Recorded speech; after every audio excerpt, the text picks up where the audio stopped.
मला ना तुमचा ज्यावेळेस मी इथं आलो त्यावेळेस डिस्कशन करताना मला समजलं की तुमचं वय 21 वर्ष.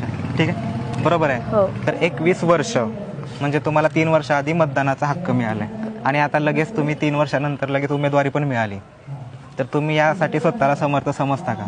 समर्थन कपेबल वगैरे मी बोलणार नाही. मी सांगेल माझं विजन किंवा मी केलेलं काम. ठीक आहे, तेच तर. कपेबल लोक सांगतील, म्हणजे ते लोकांच्या हातात आहे सांगायला. 18 वर्षाचा असताना प्रत्येकाला राईट टू वोट असतो. मी आतापर्यंत 2 निवडणुकीला मतदान केले, लोकसभा आणि विधानसभा. आणि आता 21व्या वर्षी नगरपालिकेचं स्वतः मी कंटेस्ट करत आहे. तर तुम्ही सांगता योगदान वगैरे, तर सुदैवाने माझे वडील राजकारणात होते. त्यांनी 15-20 वर्ष समाजकार्य करत आलेत. लहानपणापासून मी त्यांना बघत आलेली आहे. आणि जेव्हा मी 18 वर्षाची झाले, म्हणजे जेव्हा मी 12वीत होते, तेव्हा मी आणि माझ्या वडिलांनी 25 मेन मुख्य लेडीज घेऊन माऊली फाउंडेशनची स्थापना केली. माऊली फाउंडेशन एक NGO म्हणता येईल किंवा महिलांसाठी एक फाउंडेशन आहे. ते महिलांना सक्षमीकरणासाठी काम करतं.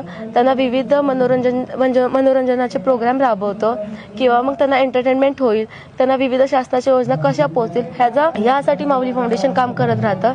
मग गेली 4 वर्ष मी माझ्या वडिलांसोबत माऊली फाउंडेशन मार्फत अनेक लोकांसाठी काम करत आले आहे. त्यांना योजना पोचवत आले आहे.